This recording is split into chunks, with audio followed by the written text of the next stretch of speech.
वाटे हिना तेवी सर्व उपचार कांती लागून संसार हीन वाटत असे. त्याप्रमाणे हे शरीर आहे, पण कुठपर्यंत शरीर आहे आणि साऱ्याने प्रत्येकाला नातलगायत आपतायत नातलगायत त्यांना हे शरीर प्रिय कुठपर्यंत वाटतंय. जोपर्यंत या ठिकाणी राम आहे तोपर्यंत.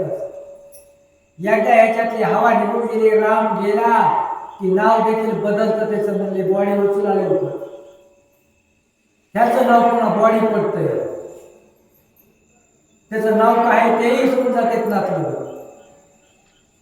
ती जशी उदास अवस्था माणसाची होती या देहाचा प्राणी गेला की त्याप्रमाणे त्या स्त्रीची अवस्था उदास आहे. आईशी असता भाव स्थिती गृही दर्शविले योग्य मूर्ती नाथ मच्छिंद्रांगणा प्रती अलक्ष सवाल वदत असे. अशी तिचा भाव आहे.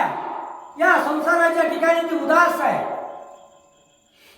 आणि तिच्या अंतःकरणात कुठल्याच गोष्टीला गोडी नाही, चिंता क्रांत आहे. आणि त्या संधीत नेमके नाथ मच्छिंद्र तिच्याच दारात भिक्षा मागायले. तव ते कांतेस पाहून तिथे चरणी लोटली शोक भरिते आणून शीघ्र वस्त्र असनाचे विराजले विराय महाराज. एवढी जरी उदास होती तरी संताच्या ठिकाणी भक्ताच्या ठिकाणी तिची श्रद्धा होती.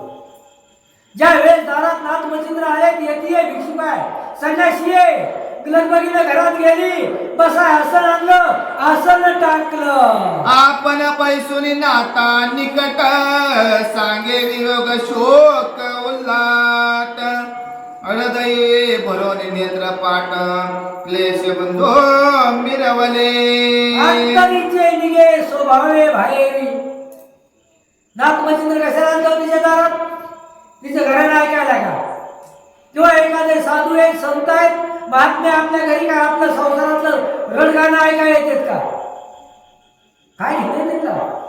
या संसारापासून ते अलिप्त झालेले असते. पण ज्यावेळेस एखादे महाराज असतील, संत असतील, आपल्या घरी आले की आपण त्याला आपलं घराणं सांगता. हे दोन पोरं आहेत, ते आमचं करते, ते असं झालंय, ते तमक झालंय. अरे बाबा, याच्या कटाळा आला म्हणून त्यांनी घरदार संपूर्ण सर्वस्वाचा त्याग करून बाहेर गेलेले असतात. आणि आपण आलो की त्यांनी आपलं दुःख सांगता. ही स्त्री ज्या वेळेस नाथ मच्छिंद्र जवळ आले त्यावेळेस स्वतःचं दुःख त्यांच्या मोरी मांडलं. म्हणे महाराजा नाथ नाता तुम्ही सर्व गुणी विद्येशी जाणता तरी मम हृदयी शोक सरिता नाश जळाय वाहतसे. म्हणले महाराज, तुम्ही जाणते आहात,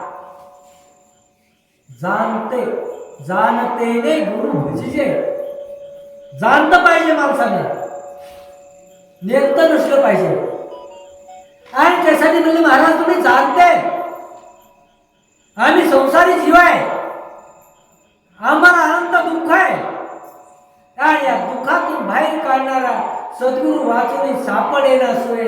तुम्ही आलाव मला या दुःखातून मुक्त करा.